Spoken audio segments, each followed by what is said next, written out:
साथ मैं हूँ प्रतिमा दत्ता। महाभारत का एक कार्यक्रम जिसमें सत्ता के संग्राम को लेकर जो ये युद्ध चल रहा है पूरे देश में, कौन जीतेगा, कौन हारेगा, क्या होगा और एक वोटर आखिर क्या चुनेगा, तमाम चीजें दिखा रहे हैं आपको ग्राउंड जीरो से। और इसी कड़ी में एक बार फिर से महाभारत की टीम ग्राउंड जीरो पर है।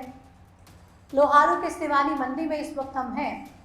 यहाँ पर ग्राउंड जीरो से लोगों के दिल का हाल तो आपको बताया ही, साथ ही साथ भारतीय जनता पार्टी के जो योद्धा मैदान में हैं और उन योद्धाओं को लोकसभा पहुंचाने की जिम्मेदारी जिन कंधों पर है, जिन मजबूत कंधों पर हैं, वो नेता कितने तैयार हैं और कितनी तैयारी से भारतीय जनता पार्टी के लिए वोट मांग रहे हैं, ये भी एक बड़ा सवाल है।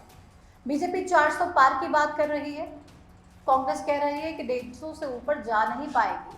क्या वाकई ऐसा होगा या फिर भारतीय जनता पार्टी 400 पार कर कमाल कर जाएगी?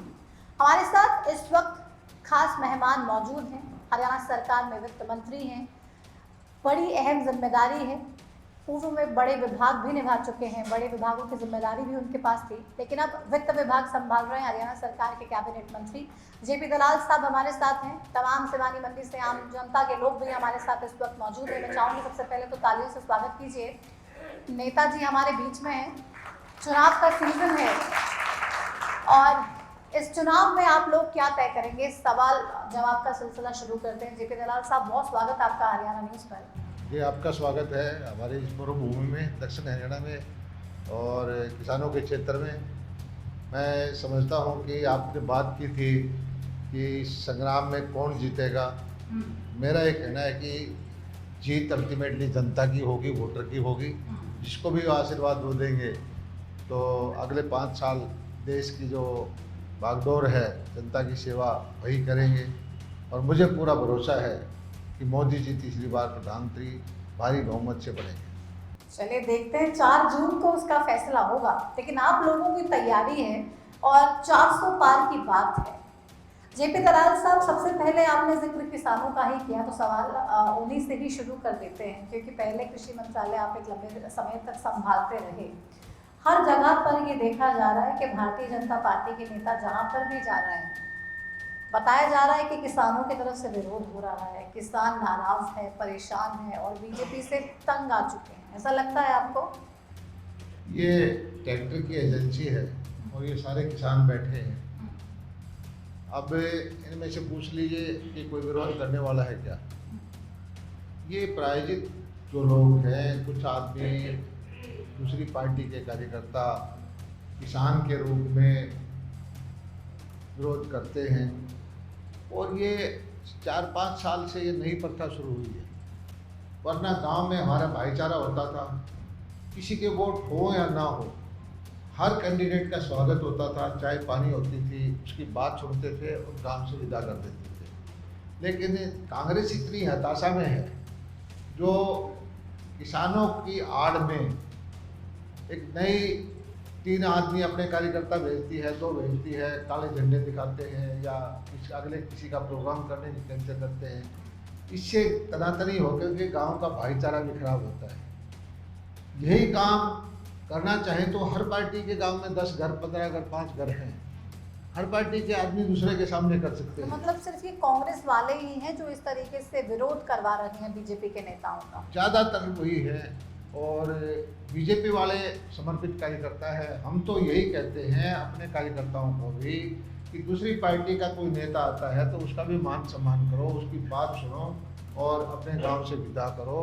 लेकिन किसी को अच्छा लगे बुरा लगे, ये जो माहौल चला है इसका अल्टीमेट रिजल्ट जो है ना तो किसान के हित में जाएगा, ना कांग्रेस पार्टी के हित में जाएगा, ना ग्रामीण भाईचारे के हित में जाएगा। ठीक है, आप कह रहे हैं कि वाकई में ये हित में किसी के जाएगा नहीं, भाईचारा खराब होना नहीं चाहिए। लेकिन दलाल साहब, आप लोगों का विरोध होता है, समझ में आ रहा है।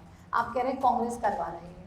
आपके जो साथी थे, अभी फिलहाल साथी नहीं रहे, जननायक जनता पार्टी, दुष्यंत चौटाला, उनका भी लगातार विरोध हो रहा है, उनके भी तमाम नेताओं मैं का। आपको एक चीज़ कहता हूँ कि हर पार्टी के कार्यकर्ता हैं गांव के अंदर। ऐसा कोई गांव नहीं होगा जिसमें किसी न किसी का 1 वोट, 2 वोट, 4 वोट किसी पार्टी का ना आए। और उस पार्टी के नेता उसको कहें कि भाई हम आपको सपोर्ट करेंगे, आप इस माहौल को ख़राब करो, आप काले झंडे दिखाओ, आप ये करो, जो भी कोई करता है वो गांव वाले जानते हैं, गांव में एक्सपोज हो जाता है और उससे जो पार्टी करवाती है उसको फायदा नहीं होता, तर्क संगत होना चाहिए। उसको नुकसान होता है। अगर विरोध भी हो तो तर्क संगत होना चाहिए। विरोध ऐसा है कि विरोध आप अपनी स्टेज लगाइए, माइक लगाइए, उसके बाद जो पार्टी का कार्यकर्ता है आप अलग से जलसा करके बताइए कि इन लोगों ने ये गलत काम किया है, आप इनको वोट ना दें। लेकिन चुनाव के वक्त में इस तरह की बात करना हमारे हरियाणा के भाईचारे को खराब करने का विषय है। चलिए, भाईचारा खराब होना नहीं चाहिए और मंत्री जी भी कह रहे हैं कि विरोध कीजिए, भले ही कीजिए, लेकिन मंच लगा के बाकायदा अपनी बात रखिए, अपनी परेशानी सामने लाइए और डिस्कस कीजिए। परेशानी तो डिस्कस करके, चर्चा करके नहीं, हर आदमी को लोकतंत्र में अपनी बात कहने का हक है, अपनी बात लोगों तक पहुंचाने का हक है, किसी को क्रिटिसाइज करने का हक है, किसी को कंडम करने का हक है। लेकिन आप किसी को उसकी बात कहने से रोक रहे हो तो वो कहाँ का लोकतंत्र है? लेकिन आप लोग तो अपनी बात कह रहे हैं और बहुत ही खुल के कह रहे हैं कि अब की बार 400 पार ग्राउंड पे जा रहे हैं मंत्री जी, तो 400 पार का जो ख्वाब आप लोगों ने देखा है साकार होते नजर आ रहा है क्या? निश्चित तौर पर, क्यों नहीं होगा। देखिए, आम तौर पर जो काम हमारे प्रधानमंत्री नरेंद्र मोदी जी ने किए कि पिछला 5 साल बड़ा संकट का वक्त था, कोरोना की बीमारी आई, किसान आंदोलन भी हरियाणा के अंदर था, और इस सब के बावजूद देश ने जो प्रगति की है, पिछले महीने आपने देखा होगा देश का जीएसटी कलेक्शन 2,10,000 करोड़ रुपये था, ऑल टाइम हाई। ये जो पैसा आता है वो विकास के कामों में लगता है। देश के अंदर जो सड़कें बनी 40-50 साल में बनी, उससे ज़्यादा सड़कें 10 साल में बनी है। एयरपोर्ट उससे ज़्यादा 10 साल में बने हैं। मेडिकल कॉलेजेस बने हैं, एम्स बने हैं, एयरपोर्ट बने हैं, मेट्रो ट्रेन चल रही है। या आप सड़क देखते हैं राजस्थान को जा रही है, शिवानी की से चंडीगढ़ जाना होता था 2 घंटे ज़्यादा लगते थे। हमारे शिवानी के अंदर भी देखो जगह और ब्रिज बन रहा है, बड़े बड़े प्रोजेक्ट आ रहे हैं, सारे देश में काम आ रहा है। और उसका अलावा देश की जीडीपी सबसे तेज गति से बढ़ रही है। देश का जो मान सम्मान मोदी जी का अंतर्राष्ट्रीय स्तर पर, चाहे अमेरिका के राष्ट्रपति हों, चाहे रशिया के हों, चाहे यूरोप के हैं, कनाडा के हैं, आज हर देश का राष्ट्राध्यक्ष ये चीज़ देखता है कि भारत किस तरफ सोचता है, मोदी जी क्या सोचते हैं। तो ये जो बड़ा है भारत का प्रभुत्व, भारत की दुनिया के अंदर सुनवाई बड़ी है, हर भारतवासी फक्र महसूस करता है, हर भारतवासी अपने छीना तान के महसूस करता है कि हाँ, भारत को जो उसका हक था दुनिया में वो आज मिलना शुरू हुआ है। और उसी वजह से इस वक्त जो चुनाव है वो ना तो एक व्यक्ति के चुनाव, एक क्षेत्र का एक एमपी बनाने का है, ना कोई एक इलाके का है। ये चुनाव देश के प्रधानमंत्री चुनने का है। एक तरफ प्रधानमंत्री ऐसे हैं जिसने 10 साल में करके दिखाया है, 2014 से अब तक उसने जो काम किए हैं वो देश के बच्चा जानता है। और दूसरी तरफ जो इंडी गठबंधन बना हुआ है वो सभी पार्टियां, डरी हुई पार्टियां इकट्ठा हो के एक गठबंधन बनाया है। और ये गठबंधन में भी वो अभी अपना नेता नहीं चुन पाए। उनकी जो गठबंधन है बगैर दूल्हे की बारात है, बारात लेके चल दिए, उनको ये नहीं पता कि कहाँ जाना है, किसकी शादी में हम जा रहे हैं। वो कहते हैं कि हम पहले सीटें जीत लेते हैं, फिर जैसे आज से 10-15-20 साल पहले गठबंधन की सरकारें आती थी, 6 महीने ये प्रधानमंत्री, 6 महीने ये प्रधानमंत्री, अस्थिरता का माहौल, देश बिल्कुल नीचे चला गया था।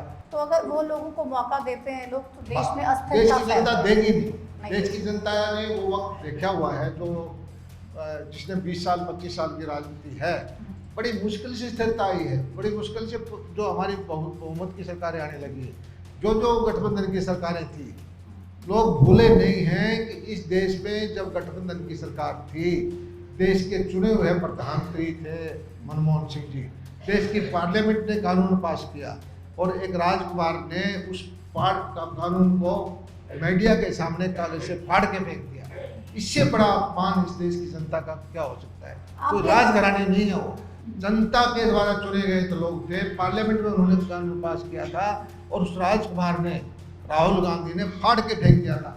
अगर उसकी जगह कोई सम्मान के होता, मैं कहता हूँ मनमोहन सिंह सिख है, हमारे समान कौम के वो नेता हुए थे, उसी वक्त उन्होंने इस्तीफा दे देना चाहिए था। क्या औचित्यपूर्ण है जो पार्लियामेंट ने कानून पास किया, आप उसको फाड़ के फेंक देते हो। उससे हालात को देश दोबारा पैदा नहीं होने देगा। उस हालात को ये लोग पैदा करना चाहते हैं। आप कह रहे हैं कि लोग ऐसे हालातों से डर रहे हैं, लोग नहीं बिल्कुल। चाहते कि इस तरीके से कुछ भी देश में दोबारा हो। लेकिन इंडिया अलायंस के जिन लोगों की आप बात कर रहे हैं दलाल साहब, वो लोग ये भी एक बात कहते हैं, बार बार कहते हैं कि अगर फिर से मोदी सरकार आ गई, तीसरी बार मोदी सरकार आ गई, तो डेमोक्रेसी का मर्डर हो जाएगा, डिक्टेटरशिप पूरे देश में लागू कर देंगे ये लोग, और कोई भी फिर कुछ नहीं कर पाएगा। मोदी सरकार तो 10 साल से है, वो तो अभी भी कर देती। डिक्टेटरशिप किसने की थी? इंदिरा जी ने। देश में सारे विपक्षी नेताओं को जेल में डाल दिया था, लाखों आदमियों को कैद में कर दिया था, संविधान को रोक दिया गया था, जब जो न्याय पालिका था उसको, जजेस को भी इस्तीफा देना पड़ा था। ये जो है कांग्रेस के डीएनए में है। मोदी जी को अगर कुछ करना होता तो पूरा बहुमत था। जब मोदी जी ने संविधान बदला है देश के हक में, जो धारा 370 के बारे में कहते थे कि ये कभी बदल नहीं जा सकती, इस संविधान का उसमें उसका फायदा मोदी जी ने किया है। बहुमत का फायदा उठा करके 370 को समाप्त किया। मोदी जी ने जो काम किए हैं वो देश के हित में किए हैं। तो 370 चुनाव का सबसे बड़ा मुद्दा है। चुनाव का मुद्दा विकास है, चुनाव का मुद्दा देश का सम्मान है, चुनाव का मुद्दा जो किसान है, चुनाव का मुद्दा स्थिरता है, चुनाव का मुद्दा हमारा भारत का बढ़ता हुआ प्रभुत्व है। बहुत सारे मुद्दे हैं, कोई एक मुद्दा नहीं है। भारत के 3 करोड़ के आसपास लोग विदेशों में रहते हैं, वो कहते हैं कि हमें अब भारतीय कहने में फख्र महसूस होता है, और भारत की तरफ, भारत के नागरिक की तरफ दुनिया के जो नागरिक हैं पहली बार सम्मान की दृष्टि से देखते हैं। और वो कहते हैं कि बांग्लादेश के और पाकिस्तान के लोग हैं विदेश में, वो भी अपने आप को भारतवासी बताते हैं। ये भारत बढ़ते हुए भारत का एक जो है नजरिया है दुनिया के बारे में। तो देश के लोगों को कॉन्फिडेंस और ज़्यादा बढ़ा है जब से मोदी जी की सरकार आई, आप ये बात कह रहे हैं।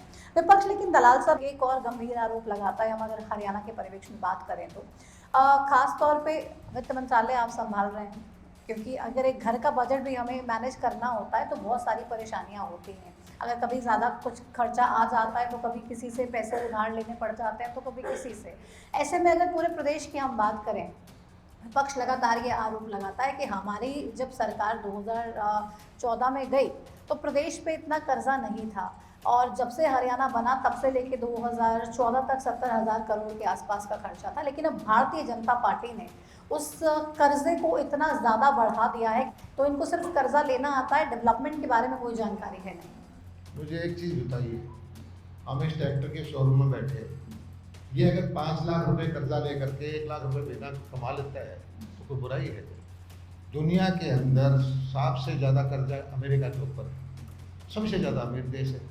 हमारे जो जिनके बारे में कहते हैं सेठ साहूकार हैं, बड़े बड़े ग्रुप हैं, सबसे ज़्यादा कर्जा उनके ऊपर है। कर्जा ले करके अगर हम विकास करते हैं, कर्जा ले करके आम आदमी की जीवन दशा सुधारते हैं, कर्जा ले करके GDP बढ़ाते हैं, कर्जा ले करके किसान की सहूलियत देते हैं, और उसको कर्जा जो है दे करके हमारी वापस देने की स्थिति है, तो उसमें बुराई क्या है? हम हरियाणा का कर्जा जो लिमिट है 3% की, उससे नीचे ही है, और प्रदेशों से हमारी स्थिति बेहतर है। और इंफ्रास्ट्रक्चर में, किसान के हित में कोई और प्रोजेक्ट लाने में, कोई आमदनी बढ़ाने में, रोजगार बढ़ाने के लिए हमें कोई प्रोजेक्ट लगाने हैं कर्जा ले करके, तो और GDP भी हमारी बढ़ रही है। हमने जो कर्जा लिया है पर कैपिटा इनकम भी हमारी बढ़ रही है, तो उसमें हमें दिक्कत किसको है? हमारी पेइंग कैपेसिटी है, हरियाणा एक प्रगति की तरफ बढ़ रहा है। हमें जो काम हरियाणा को प्रगति, मान लीजिए हरियाणा को आज 20-25 लाख करोड़ की जरूरत है, और 4 साल के अंदर हम हरियाणा के एक आदमी की आमदनी 3 गुनी कर देंगे और वो हम वापस कर देंगे, तो क्या हमें नहीं लेना चाहिए? हम कर्जा ले करके कोई व्यर्थ में पैसा नहीं कर रहे, मूलभूत आधार ढांचा है उस पर खर्चा कर रहे हैं, तो इसलिए कोई परेशानी नहीं है। तो प्रदेश को भी कोई दिक्कत नहीं है, हम वापस करने की क्षमता रखते हैं। वित्तीय प्रबंधन देश में बहुत अच्छा है। हमारे पड़ोस के राज्य है, पंजाब है और है, हरियाणा देश के बेहतर राज्यों में से माना जाता है। और हमें जो कर्जा मिलता है हमारे पड़ोसी देशों से सस्ते रेट में मिलता है। साहूकार को जिसकी पेइंग कैपेसिटी है, कर्जा देने वाले घर आते हैं, वो कहते हैं भाई हमारे से ले लो, और जो ना दे, जिसका स्कोर खराब होगा, जो रिपे नहीं कर पाता, उसको कोई देता नहीं। तो इसमें कोई, मैं कहता हूँ विकास के लिए कर्जा लिया जाए तो इसमें कोई बुराई नहीं है। आज हमने हरियाणा के अंदर एक विकसित प्रदेश बनाया है। पंजाब से जब हम अलग हुए थे तो ये कहते थे हरियाणा सैलरी नहीं दे पाएगा। आज हरियाणा के अंदर सबसे ज़्यादा कार बनती है, आज हरियाणा के अंदर सबसे ज़्यादा टू व्हीलर बनते हैं, आज हरियाणा के अंदर आइसर है, ट्रैक्टर है, सब वो ज़्यादा बनते हैं। आज इंडस्ट्रियल एरिया हमारे जगह जगह जगह है, बना हुआ है। लाखों आदमी हमारे बिहार से, उत्तर प्रदेश से वहाँ रोजगार करते हैं। हमारा इससे बैकवर्ड एरिया कोई नहीं है। यहाँ पर भी जो हमने नहरों में पानी लेके आया, किसान की फसल अच्छी आई, 20,000 25,000 लोग, कोई कपास चुगने के लिए, कोई गेहूँ काटने के लिए, कोई सरसों के काम के लिए यहाँ आते हैं। तो हमारी आर्थिक हालात सुधर रही है, इसलिए जो है हमारे प्रदेश की विकास की रफ्तार बढ़ रही है, आर्थिक हालात सुधरे हैं। दूसरा एक चीज़ और बताता हूँ, आपने बताया था संविधान के बारे में। जो लोग ये कहते हैं कि मोदी जी संविधान को नहीं मानते, आप एक चीज़ देखना, अभी पिछले दिनों सौभाग्य से आप इस क्षेत्र में बैठे हो, ये हमारे जो आम आदमी पार्टी के नेता अरविंद केजरीवाल जी यहीं के रहने वाले, शिवानी के, और जितने भी कानूनी प्रक्रिया है, केस बनते हैं, यहाँ किसी के ऊपर कोई मुकदमा हो जाए तो जमानत के लिए कोर्ट में जाएगा, हाई कोर्ट में जाएगा, सुप्रीम कोर्ट में जाएगा। ये लोग वो हैं जो न्यायालय ने उनको जमानत नहीं दी तो सड़कों पर प्रदर्शन करते हैं, धरना देते हैं। संविधान तो ये नहीं मानते, न्याय व्यवस्था को ये नहीं मानते, कानून व्यवस्था को ये नहीं मानते।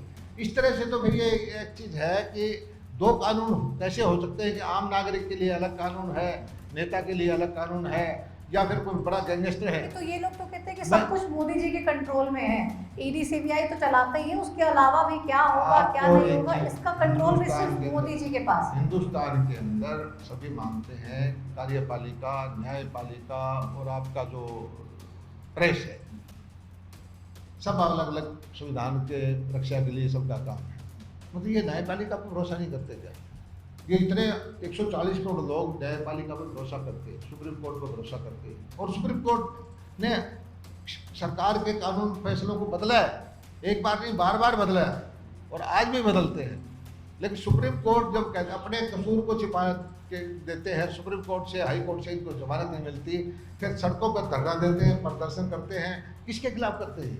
न्यायालय के खिलाफ। संविधान को तो ये नहीं मानते, और इनको एक एजेंडा है कि मोदी जी फिर आ जाएंगे तो हम सबको जो है जेल हो जाएगी, क्योंकि इन्होंने काले कारनामे किए हैं, इन्होंने गलत काम किया है, किसी ने शराब की स्मगलिंग की है, गरीबों का धन चूसा है। तो ये अपने डरे हुए लोग हैं। तो ईडी सीबीआई का कंट्रोल भारतीय जनता पार्टी नहीं करती। मैं एक चीज़ कहता हूँ कि न्यायालय तो स्वतंत्र है, न्यायालय को तो सभी मानते हैं कि सरकार के उसमें नहीं है। किसी के खिलाफ कोई गलत चीज़ है तो आप न्यायालय में जाइए, न्यायालय अब न्याय करेगा। रोहतक तो वो कह रहे हैं किसी कीमत पे हारेंगे नहीं। पिछली बार हारे थे वो, और इस बार जो हमने और अच्छे काम किए हैं, नीति बना करके काम किया है। हम जो जीतते हैं, क्यों जीतते हैं? हमने पुरानी व्यवस्था को बदला है। पहले लोकतंत्र के लिए बुरी चीज़ ये थी कि कुछ घरों ने, कुछ परिवारों ने, कुछ संगठनों ने इस पर कब्जा कर लिया, उनके अंग्रेज चले गए, लेकिन उनको गलतफहमी ये थी कि इस देश पे शासन करने का कुछ घरों को अधिकार है, नौकरी में और चीज़ में, बेनिफिट में कुछ ही परिवारों को मिलता था। और आज जनता अच्छी तरह समझती है कि वोट के शासन के दौरान गरीब आदमी का, मेरिट वाला, फर्स्ट डिवीजन वाला बच्चा नौकरी नहीं पा सकता था, नेता का या मोटी जेब वाले का बच्चा उसकी नौकरी को हड़पा देता। वोट जो है इनके भी है, ये बोलते कम हैं, हल्ला कम करते हैं, ये किल के गैंग नहीं है, लेकिन वोट देने में कमज़ोर नहीं है।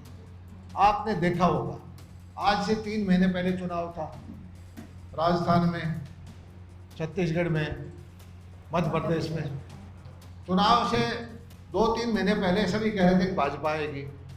जो ही चुनाव शायद शुरू होता है तो कहाँ से एक सोशल मीडिया, कहाँ से कंपनी हायर करते हैं, एकदम से ऐसा हल्ला मचाता कि भाजपा जा रही है, कांग्रेस आ रही है। नहीं, आपको लगता है कि इनका social media IT cell Bharatiya Janata party के मुकाबले कहीं खड़ा होता होगा?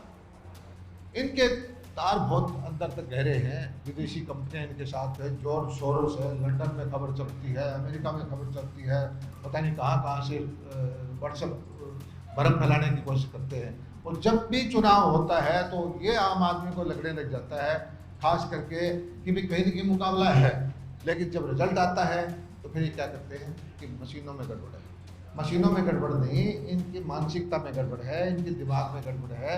ये आम आदमी की जब तक उसके दरवाजे पर जा कर के ये नहीं माफ़ी मांगेंगे कि हमने इतने सालों तक आपके साथ अन्याय किया, आज ये न्याय पत्र लेके आए हैं। ये तो मान लिया इन्होंने कि इन्होंने अपने 50-55 साल के अंदर अन्याय किया है और अब हम न्याय करेंगे। नहीं, आपके अन्याय के खिलाफ वो न्याय देना चाहते हैं। नहीं, इस देश को 50-55 साल शासन में कांग्रेस पार्टी रही है और 50-55 साल में उन्होंने अन्याय किया है, तभी तो न्याय की बात कर रहे हैं, तभी तो न्याय की बात कर रहे हैं। और वो इसने गलती मांगे और उनको बार बार ये कहना चाहिए कि भाई हमारे खानदान से नेहरू जी से लेकर इंदिरा जी तक, राजीव जी तक जो है हमारी नीतियाँ गलत थी। हमने इस देश के गरीब के लिए, किसान के लिए, आम शहरी के लिए कुछ नहीं किया और हम उसके लिए माफ़ी मांगते हैं। और ऐसे भ्रमित करने की बात करते हैं, हम इसको 1 लाख रुपए दे देंगे, हम इसको 50,000 रुपये दे देंगे, हम किसान को ये दे देंगे, हम गरीबी हटा देंगे। अब ये गरीबी हटाते आज से 40 साल पहले भी इंदिरा जी ने गरीबी हटा दी थी। ये भ्रम फैलाने की कोशिश करते हैं, लेकिन देश का मतदाता बहुत समझदार है, इनको कोई चांस नहीं है। सरकार बनाने की बात करते हैं, विपक्ष का नेता पद इनको मिल नहीं रहा, चुनाव ये थोड़ी सी सीटों पर लड़ रहे हैं, बात करते हैं कि हम सरकार बनाएंगे, वैसे इनको जनता कहीं पे आप इनको देखते नहीं हैं। आप कह रहे हैं ईवीएम में भी कोई गड़बड़ी नहीं है और इन लोगों की इनको अपने जो पिछले गलत चीज़ें की उसके लिए लोगों से माफ़ी मांगनी चाहिए। नहीं, ईवीएम में गड़बड़ है तो जब इनकी सरकार बनती है प्रदेशों में तब क्यों नहीं बोलते? जहाँ जहाँ सरकार, कर्नाटक में वही थी, पहले प्रदेशों में सरकार बनी थी पिछले लोकसभा से 3 महीने पहले, छत्तीसगढ़ में, मध्य प्रदेश में, और तब तो इन्होंने कभी ईवीएम वही थी, वही जमानत थी उसी प्रांत के अंदर। तो ईवीएम को लेके आप कह रहे हैं कोई चाहे तमाम तरीके की बातें हो, कोई गड़बड़ी नहीं हो सकती, लेकिन एक आम जन के मन में एक सवाल ये भी है कि चलिए ईवीएम में तो नहीं गड़बड़ी, लेकिन हरियाणा सरकार ईवीएम ने एक काम किया है कि इनके वक्त के अंदर दबंग लोग गरीब का वोट बूथ कैप्चर करके डाल देते थे। ये वो चाहते हैं कि वही सिस्टम फिर आ जाए और वही जमाना आ जाए, लेकिन अब गरीब जाग चुका है, कमजोर लोगों को पता है कि सरकार उसके वोट से बढ़ती है, तो वो अपने खुशी खुशी वोट डालता है। ठीक है, लोग खुशी खुशी डालेंगे और 25 मई को डालेंगे, 4 जून को मालूम होगा क्या फैसला है। लेकिन गड़बड़ी आखिर हरियाणा सरकार में क्या थी जो रातों रात सरकार बदलनी पड़ गई? क्या परेशानी थी? कांग्रेस लगातार ये आरोप लगा रही है कि इतनी नाकामियां थी बीजेपी की जिसको छुपाने के लिए रातों रात सीएम बदलना पड़ा। अभी हमारी सरकार जीती थी मध्य प्रदेश में, हमने मुख्यमंत्री बदल दिया। हमारी सरकार जीती थी राजस्थान में, वहाँ मुख्यमंत्री नया लिया है, हम छत्तीसगढ़ में ले आए। हमारी पार्टी के अंदर किसी एक घर का कब्जा नहीं है, तो इतनी जल्दबाजी क्या थी? कार्यकर्ताओं की पार्टी है, जिम्मेदारियां विधानसभा चुनाव, लोकसभा चुनाव, इससे हमें कोई मतलब नहीं है। हम लोगों की जिम्मेदारियां बदलते रहते हैं। कभी आज मैं वित्त मंत्री हूँ, कल हो सकता है कि मुझे कोई पार्टी का काम दे दिया जाए, तो पार्टी के कार्यकर्ता है उसको कल हो सकता है मुख्यमंत्री भी बना दिया जाए। जो भी किसी को जो पार्टी समझती है, किसी को जो जरूरत समझती है, इस तरह जिम्मेदारी देते हैं। इनको ये समझना चाहिए कि हमारी पार्टी एक घराने की पार्टी नहीं है कि देश के अंदर शासन करने का अधिकार होगा गांधी नेहरू फैमिली को, या यहाँ पर मुख्यमंत्री बनने का अधिकार के लिए लड़ रहे हैं 4-5 परिवार। एक तरफ हुड्डा है, एक तरफ शैलजा जी है, एक तरफ अहिरवाल में कोई है, और ये जनता के हित के लिए नहीं लड़ रहे। नाकामियां नहीं थी जिसको छुपाने के लिए चेहरा बदला है? कुछ भी कमी नहीं थी कमी। तो जननायक जनता पार्टी उनको संभालने का थोड़ा मौका तो देते। उनको भी आपने कुछ बताया नहीं, आपके साथ मिलकर सरकार चला रहे थे, उनको भी अचानक से निकाल दिया। जननायक जनता पार्टी और हमने मिलकर चुनाव नहीं लड़ा, अलग से चुनाव। और नहीं, सरकार तो मिलके नहीं, तो बनाई थी हमने ना। तो उनको संभलने का मौका दिया है, 4 महीने पहले आप अलग हो गए, फिर चुनाव में आ जाओ, हम्म। टाइम दिया है। एकदम से करते तो ये लगता कि भाई चुनाव के वक्त पे अभी सोए रात को डिप्टी सीएम बनकर अगले दिन उठे तो मालूम चल रहा है कि भाई कुर्सी तो चली गई। नहीं, देखिए हमारा गठबंधन सरकार चलाने तक का था और हमारे पास संख्या बल पहले भी था, लेकिन स्थायित्व के लिए कि भाई डेवलपमेंट हो, तेज गति से काम हो, तो हम मिलके सरकार बनाई थी। पार्टी उनकी अलग है, पार्टी हमारी अलग है, चुनाव वो भी अलग लड़ रहे हैं, हम भी अलग लड़ रहे हैं। आप कह रहे हैं डेवलपमेंट के लिए सरकार मिलके बनाई थी, लेकिन आरोप आप लोगों पे लगता है कि घोटाले करने के लिए सरकार मिलके बनाई थी। बहुत सारे घोटालों का जिक्र चलता है, दलाल साहब आपने भी सुना होगा, और ख़ास तौर पे ये कहा जाता है कि दुष्यंत के पास जितने विभाग थे, दुष्यंत चौटाला के तमाम विभाग, उनमें बड़े घोटाले हुए हैं। कौन कहता है? लगातार आरोप लगते हैं, कांग्रेस नहीं, तो पार्टी की तरफ से कहा ऐसा जाता है, अभय चौटाला की मेरी तरफ से बात कहा सुनिए, जाता है।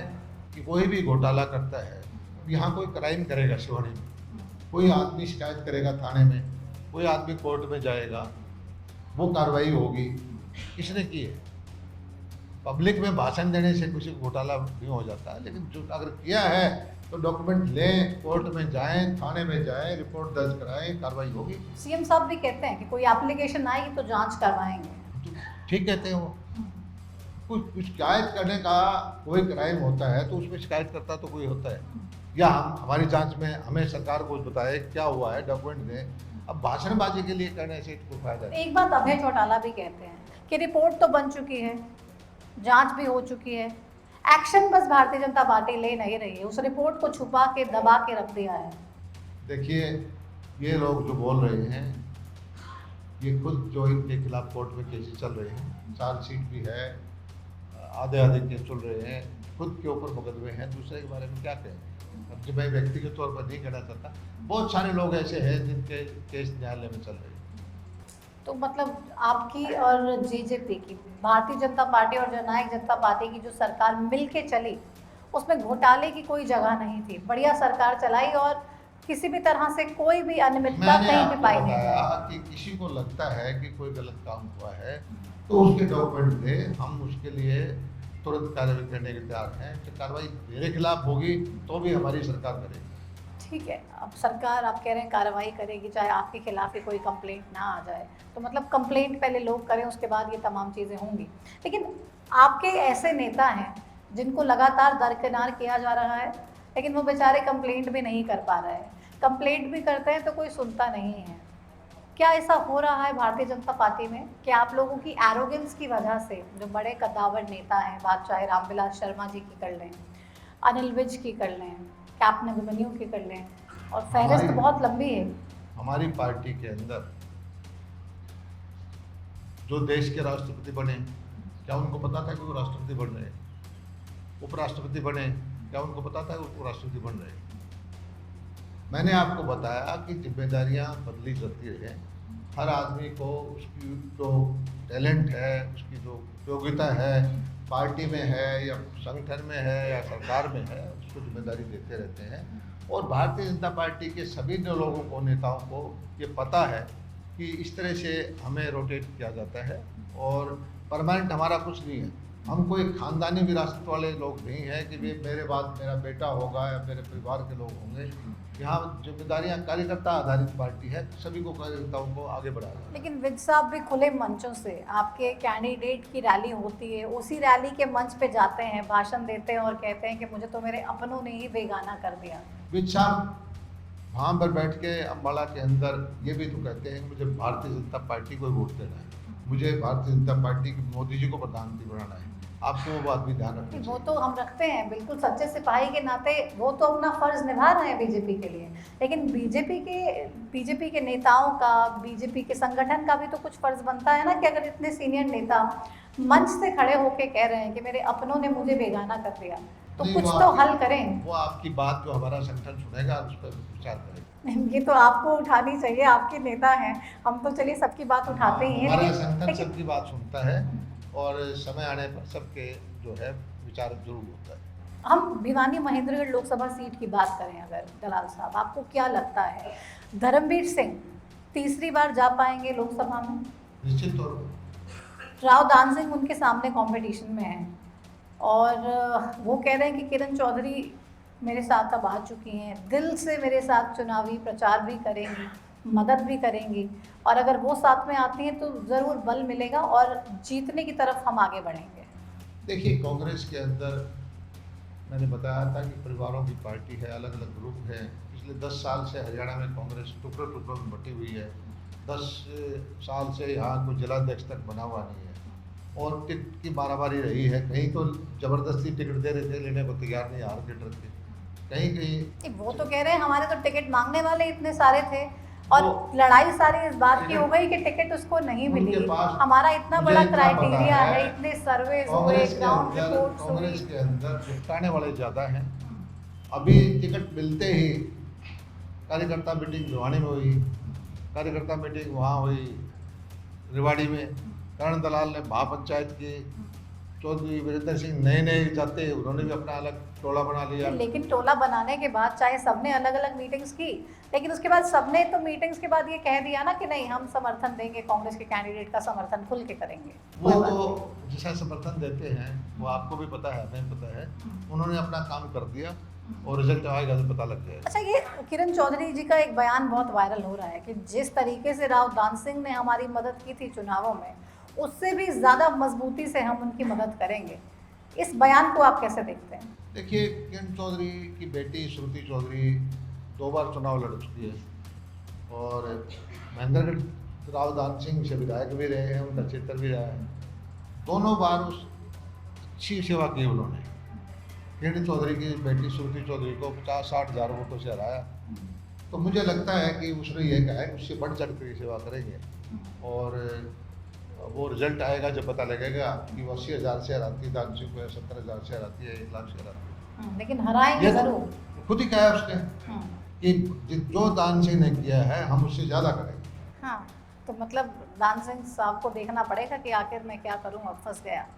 नहीं, ये दान सिंह को तो वैसे भी लोगों के वोट देने का मन नहीं है। नहीं। किरण चौधरी तो श्रेय लेना चाहती है क्योंकि यहाँ की तुसाम की, लोहारू की, भिवानी की जनता जो है दान सिंह को वोट नहीं देने वाली और किरण चौधरी अपने आप श्रेय लेना चाहती है। आपने जिस तरीके से अभी कांग्रेस के अलग अलग नेताओं का जिक्र किया, अलग अलग धड़ किस तरीके से कांग्रेस में है, इस बारे में हमने चर्चा की। आपको क्या लगता है चुनाव में अगर आप 10 सीटें जीतने का लक्ष्य रख रहे हैं, 10 की 10 लोकसभा आप कह रहे हैं फिर से हम जीतेंगे, इसमें सबसे बड़ा योगदान किसका होगा? बीजेपी का सिंबल, मोदी जी का नाम और काम, या हरियाणा सरकार में जितने भी काम हुए वो सब, या फिर कांग्रेस के वो नेता जिनको टिकट नहीं मिली? देखिए, ऐसा है कि भारत की जनता बहुत समझदार है। भारत की जनता ये प्रधानमंत्री का चुनाव कर रही है, बिल्कुल ये देख रही है कि भारत के प्रधानमंत्री नरेंद्र मोदी जी हों या कोई और मैं समझता हूँ कि मोदी जी के पॉजिटिव काम तो हैं और वोटर जब वोट डालते वक्त कंपेयर करता है कि एक तरफ नरेंद्र मोदी और एक तरफ राहुल गांधी, तो उसको शिरन हो जाती है। उसको कोरोना का टाइम याद आ जाता है कि मोदी जी ने कोरोना का प्रबंधन कितना बेहतर किया और उस वक्त राहुल जी होते तो क्या होता। तुरंत उसका बटन जो है, अगर कांग्रेस का मन भी हो तो एकदम से कमल की तरफ चला जाता है।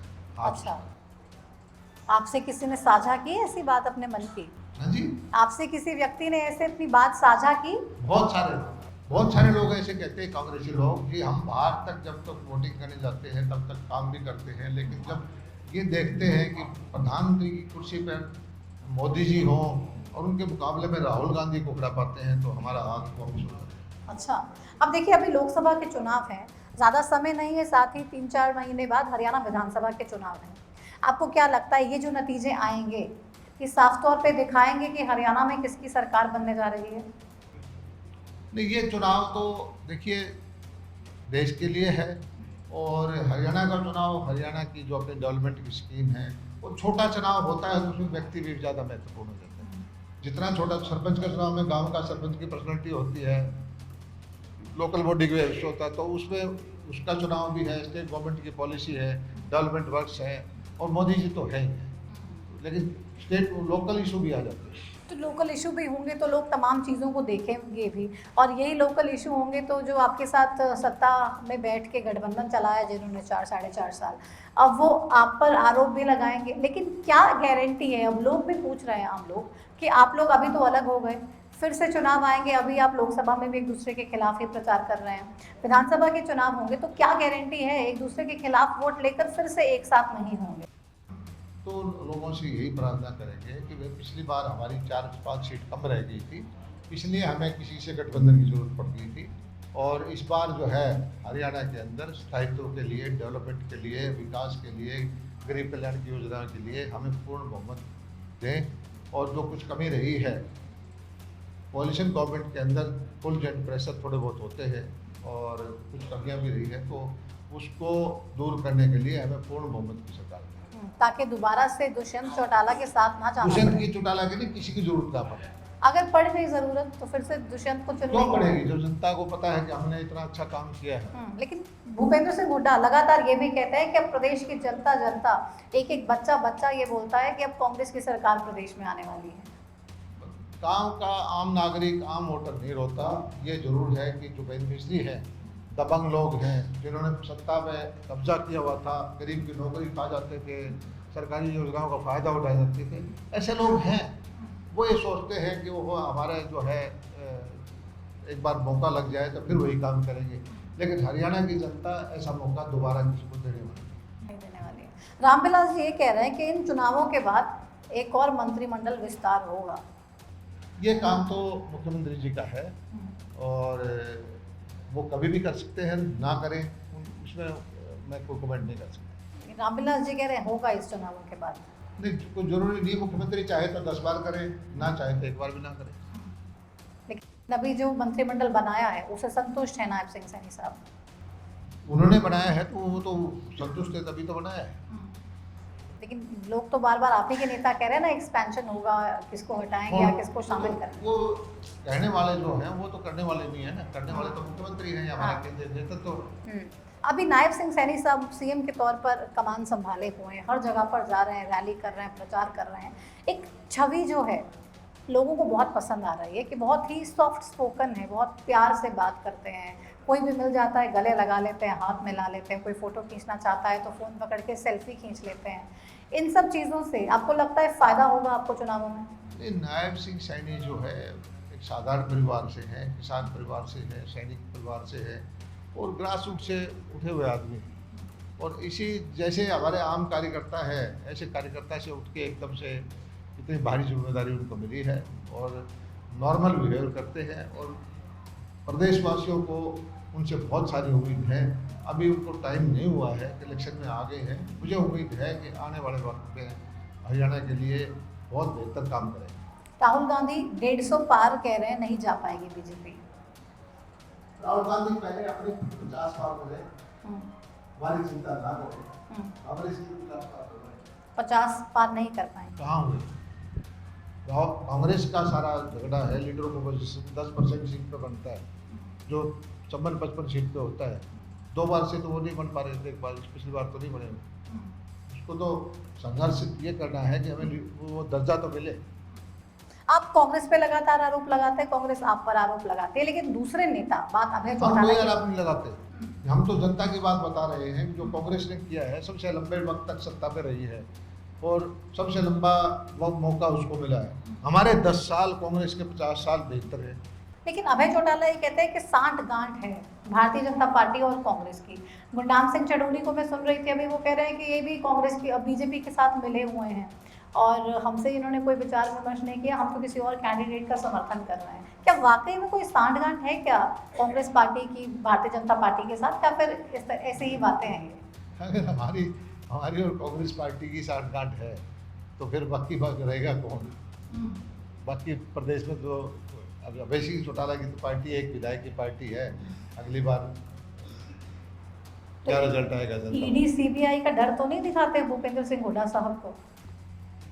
मैंने बताया कि न्यायपालिका पे इस देश को पूरा भरोसा है और किसी को डरने की जरूरत नहीं है। किसी ने गलत किया है तो उसको भुगतना पड़ेगा, किसी ने गलत नहीं किया है उसका कोई कुछ नहीं बिगाड़ सकता। लेकिन आपको भरोसा है 10 की 10 सीटें जीत रहे हैं? निश्चित तौर पर।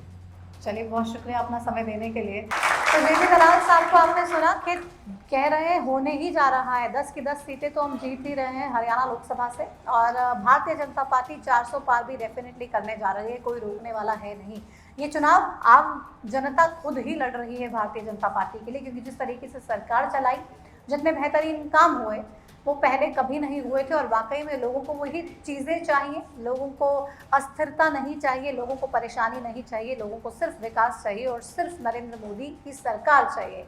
अब क्या वाकई आपको यही चाहिए या आपके कुछ और मुद्दे हैं?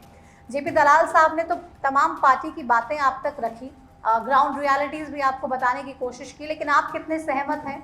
आप इस चुनाव रूपी युद्ध में, इस महाभारत में, इस सत्ता के संग्राम में किसके साथ जाते हैं, किसके साथ होने का फैसला करते हैं, या फिर किसको परेशानियों का सामना करवाएंगे, ये आप पे छोड़ते हैं हम। ग्राउंड जीरो से लगातार आपको पल पल की रिपोर्ट दिखाते रहेंगे, बताते रहेंगे, और यूं ही महाभारत का एक कारवां चलता रहेगा। फिलहाल मेरे साथ इस खास शो में इतना ही। आप देखते रहिए हरियाणा न्यूज़। नमस्कार।